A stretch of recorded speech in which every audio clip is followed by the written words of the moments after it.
Thank you, Christian, and good afternoon, everybody. Welcome back from your early lunch. I hope you all ate well. And I'm delighted to be here. Thanks very much to Norad for the kind invitation. I was enticed to Norway with the promise of cold weather and a small conference. So I'm glad one of those was right, at least. If this is a small conference in Norway, I don't know what a large one looks like. But seriously, it's great to see so many people here today. As I've been introduced by Christian, I am Cathal Gilbert. I work for Global Civil Society Alliance CIVICUS. And I'm going to talk to you today a little bit about the global trends. We've heard about a very specific and very serious story from Israel. And as was pointed out, this is a global phenomenon. And so I'm going to dig in a little bit into the detail of what that looks like. And then we'll look at a specific case study that will hopefully give a bit of encouragement as well, or quite a lot of encouragement, hopefully. So this is CIVICUS, and we're a very boring NGO, but sometimes we're lucky enough to partner with people with artistic ability. And this was drawn for us at a workshop in Ethiopia only a couple of weeks ago, and it sort of visualizes a lot of the things that we do. As you can see, we're a global alliance of civil society organizations. We have members in most of the world's countries. We have about 4,000 members at the moment. And I asked my colleagues before I came here if they could send me a list. And I think we have 4 or 5 organizations from Norway on our membership list. And I'm assuming that some of you are here today, so you're all very welcome. I thought it was interesting that in the very middle of this visualization, they've put a reminder to us to remember to report the good news. Because as you'll see from my presentation, there is quite a lot of bad news, and it is always important to focus on the good news as well, as we've heard this morning from Richard and others. So this is a platform that some of you may be familiar with, and a lot of the data that I'll show you today is based on the monitoring that we've been doing on this platform for the last over 2 years now. And I should say that while you've chosen a short, white Irishman to stand up here and speak today, I am here standing on the shoulders of 17 women and 12 men who work together with me, based all over the world, on all continents, to monitor the space for civil society. In other words, the freedoms of association, peaceful assembly, and expression.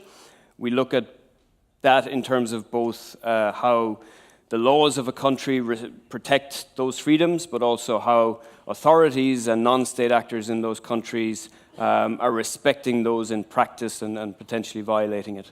And so if you were a Martian social activist and you landed and you saw this map, and you wanted to find a good country to hold your protest, you would probably be quite surprised that your options are pretty limited if you want to get out there and be sure that you're not only going to be able to have your protest, but you'll actually be protected by the state. The dark green countries are very few.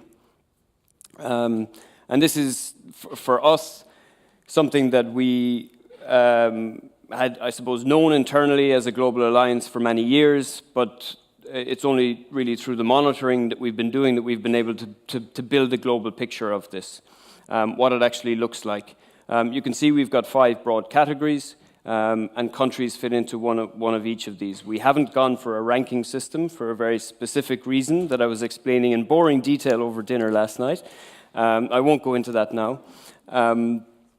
But essentially, what we're trying to convey here is the quick snapshot of the way the world looks when it comes to how civil society organizations and individual activists and social movements are able to carry out their work, particularly those that are directly challenging those with power in countries. So we have ratings for 196 countries. We cover all of the UN member states, and we also do Palestine, Kosovo, and Taiwan. You can go onto this platform and you can find over 1,600 individual reports. So what we're trying to do here is not just give you a color-coded map, but also tell a story. So for each country, for most countries, I should say, not all countries, we do have some gaps. I have to say the platform is still a work in progress. But for most countries, you will be able to find updates roughly every 2 months, stories from the ground, quotes from activists, video, social media posts about what's been going on. Because we recognize that a map cannot tell you everything. It can give you a global snapshot, but every context is unique. The driving forces are different. The social, political, economic, historical forces in each country are different, and they shape the contours of civic space. And we wanted to develop a platform that allowed for that story to be told. We've got a searchable database of civic space violations, so if you're specifically interested in a particular type of NGO or a particular kind of violation that you want to track, maybe in a specific region over a certain period of time, you can do all that by going to the Explore section. And as I mentioned, this really is a collective effort. The CIVICUS Secretariat manages it from South Africa, but it is a product of many researchers working all over the world collaboratively using a common research framework. So the global picture isn't great, right? My maths isn't very good. It's not my strong suit. But you can see that there are several billion people living in countries where either from the tall yellow tower in the middle to the very dark red tower on the left, conditions are pretty bad. So to give you an example of a country in the obstructed category, you could pick Kenya, where, yes, there is space to criticize the government, protests do take place, but also human rights defenders get killed, human rights lawyers get killed, excessive force is used against protesters, and journalists, especially if they're very critical of the government, do take significant risks. Repressed countries, you can see there are 1.4 billion people living in repressed countries. To give you an example of a repressed country would be Angola or Turkey, for instance, where there has been a significant clampdown on civil society space in the last 2 years, and where academics, journalists, and others have been rounded up, jailed, and prosecuted by the government on very flimsy charges. And then the closed countries, 2 billion people. Obviously, China is a significant contributor to that 2 billion, but there are also 22 other countries in the closed category. And these are contexts in which activists take their lives in their hand when they decide to stand up to the government or to powerful corporations or to anybody in society that is trying to repress them. So not a pretty picture.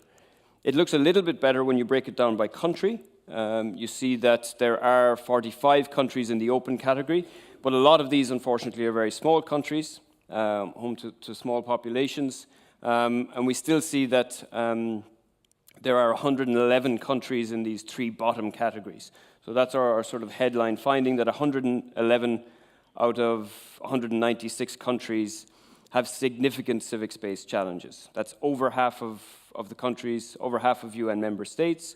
In fact, almost 6 in 10 countries are in this situation, and that's, for us, quite shocking 70 years after the Universal Declaration was signed. When we look at where the really bad situations are, we can see that it does exist on all continents, but there is this, I suppose, territory running from Central Africa through East Africa into the Middle East and up through Central Asia, where a lot of the countries closed and repressed civic space does exist. In the Middle East and North Africa, in that region as we've defined it, there are no countries in the open category and no countries in even the narrowed category.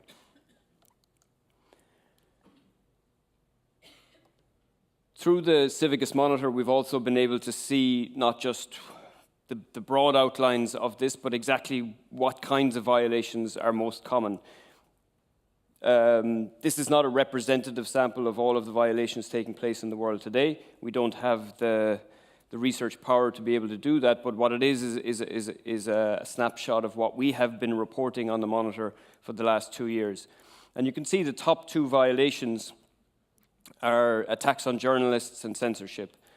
And so this tells us that states, when they seek to control civic space, what they start with is to control public narratives, to control those that have most potential to criticize them, that being the media and journalists. We also see a lot of harassment of human rights defenders and excessive force used during protest. Further down the list, worthy of mention is in the 9th spot is restrictive laws. In the last 10 years, groups like ICNL and others have done a great job of documenting the spread of these restrictive laws around the world, many of them designed to control the flow of funds to civil society organizations. We're all aware of the famous foreign agents law in Russia, but there are many others, and a lot of them are very insidious, quite subtle, and can wrap organizations up in bureaucratic restrictions that make their work very difficult.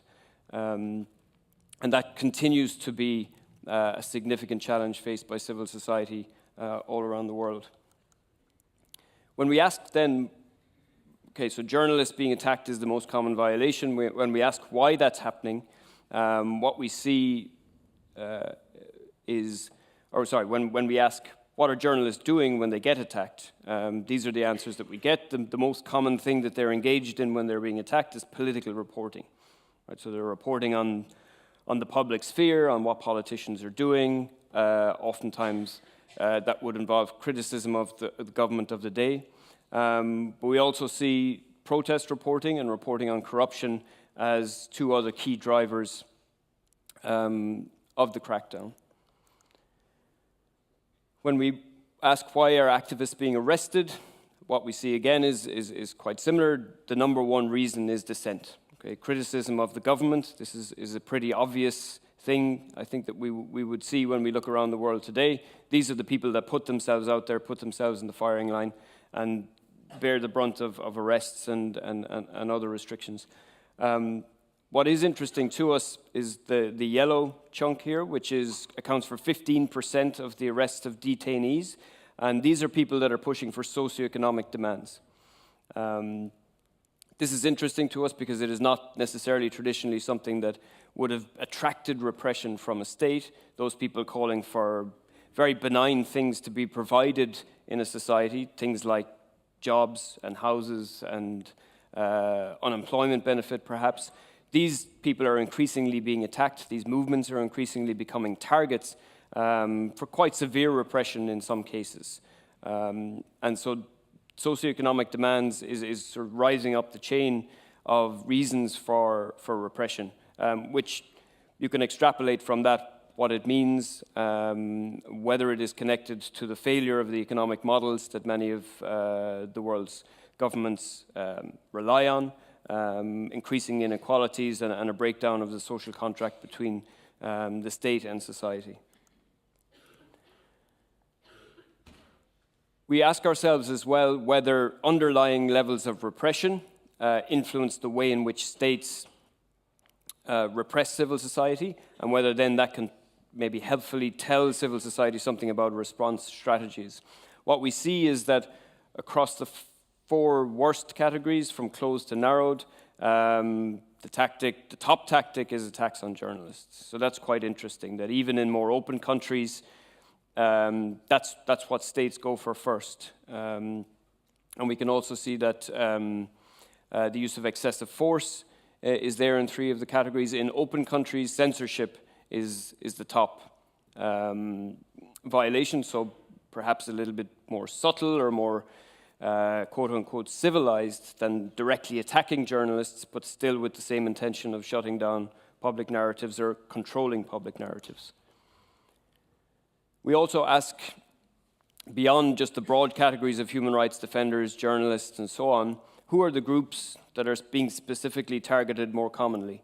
And the striking finding here is that women's groups, women human rights defenders, gender rights activists, all over the world are at the forefront of the crackdown on civic space. This crackdown that we talk about, or this attack on civic space, does not affect all NGOs in the same way. It affects specific groups within societies more so than it does others. Okay, so if you are an NGO working on child rights, or if you are an NGO working on corruption, your experience of civic space will be fundamentally different. And I think that's important to understand. and that is the case country by country because the context in each country is different. But these are some broad trends that we see. Women, labour groups, LGBTI groups, environmental groups, these are the groups that are getting out there, that are at the forefront, that are being attacked more commonly than others. When you look at countries of concern, I could list 50, I could list 111, but we have a watch list on the site that is refreshed every couple of months. At the moment, these are the countries on our watch list. They are countries where there's an immediate concern about a decline in civic space. There are countries, some of them, as you'll see, where there's already a pretty bad situation, but there may be an impending event, such as the elections in the DRC on the 23rd of December. I was discussing with a colleague earlier about the fact that, depending on how those elections go, there could be an even further worsening of the situation for some groups that are supporting the political opposition or that are calling for a peaceful democratic transition in the country. Guatemala, we've seen an incredible rise in the killing of land rights defenders this year, and Nicaragua, you will all be aware of the hundreds killed and the continuing tension there as the government doesn't seem willing to change course. So these are just some countries that we're highlighting at the moment. But we also have good news on the monitor. About a quarter of all of our reports do contain some element of civic space opening up or a victory for civil society groups. You can see here we've recorded 130 reports with positive developments, a lot of positive court rulings, which indicates that for civil society, the courts still remain a very important outlet for defending civic space, defending fundamental freedoms, even in countries where maybe the other branches of government are not so supportive. We do see human rights defenders being released, and so campaigning on the release of human rights defenders is still an important thing to do, even though at times it may appear very, very difficult. And then we have seen some enabling laws passed as well, although very few, as you can see, compared to the other number of bad laws that we see, it's dwarfed. So I'd just like to talk quickly before I conclude about a case study. And I know I'm running out of time, but I might come back to this when we have a panel discussion later. And that's the case of Ethiopia. I was preparing for this presentation and discussing with a colleague who has described it as the most underreported case of civil disobedience anywhere in the world in 2018, and a successful one at that.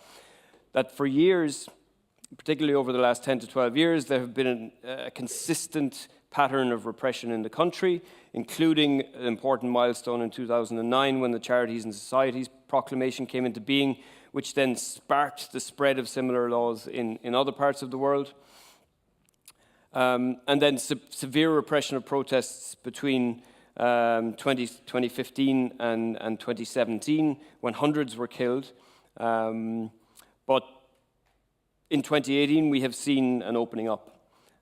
We have seen political prisoners and human rights defenders released. We have seen many websites being unblocked, and a peace deal being signed with Eritrea and the return of a lot of the political opposition. Oh, sorry, I didn't know it was going to do this. You get to see it again, step by step.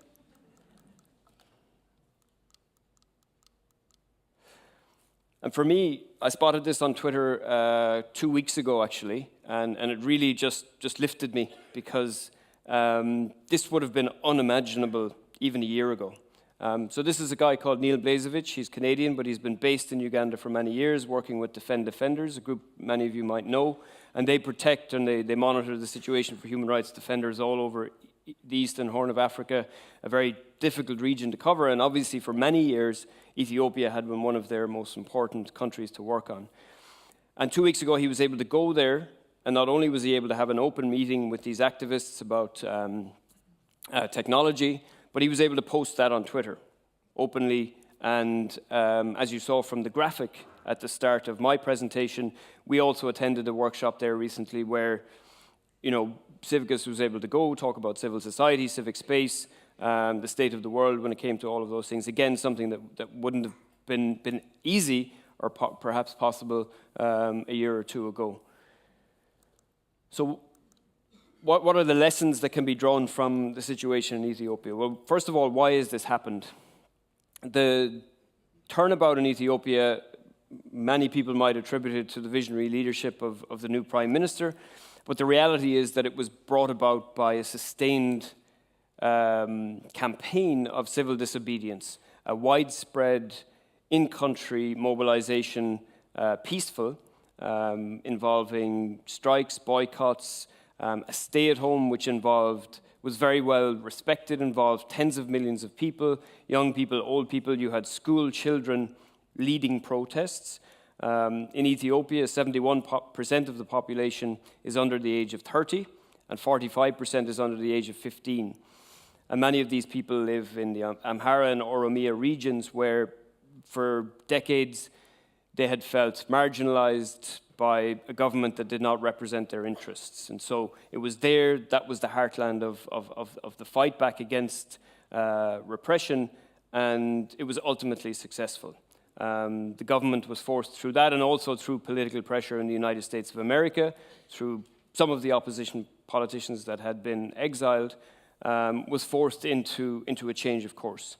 And I think it is an incredibly encouraging example of what is possible through sustained civic activism, peaceful civic activism, even in one of the countries of the world where repression was at its height and was notorious. How can it be sustained? I don't know if I have time to get into this now, but might chat about that a little bit later. I think that there are a number of factors here, but one of them definitely will be pressure again from inside and outside, and that also includes donors. And what can those fighting repression elsewhere learn from it? Well, I think if I can just conclude very briefly by saying that one important lesson is that it takes time, and it takes a lot of courage and a lot of resilience to stick at a campaign, a peaceful campaign, when perhaps people are being pulled into violence, or when the path ahead towards the government looks completely shut. The EPRDF in Ethiopia had all but one opposition MP, and so there was really no democratic outlet for people, and yet people kept going. Even when the internet was shut down, even when hundreds of their brothers and sisters were being shot on the streets, they kept going. And they kept going for years, and eventually it yielded results. And so I think that is the inspiration and the lesson that many other movements in different parts of the world, and for us that try to support them, can take from that. There have been other improvements this year that I don't have time to get into, but I can share this presentation with others afterwards. CIVICUS has a number of resources that we can apply to try and help movements in this situation. We have a crisis response fund. We produce an annual State of Civil Society report, which gives an outlet for the voices of many civil society people around the world. We have a current campaign about human rights defenders and the release of human rights defenders in conjunction with the 70th anniversary. And a lot of the data that I've just presented is contained in this report, People Power Under Attack, which you can find on our website. So I'm going to leave it there because I'm over time, but thank you very much.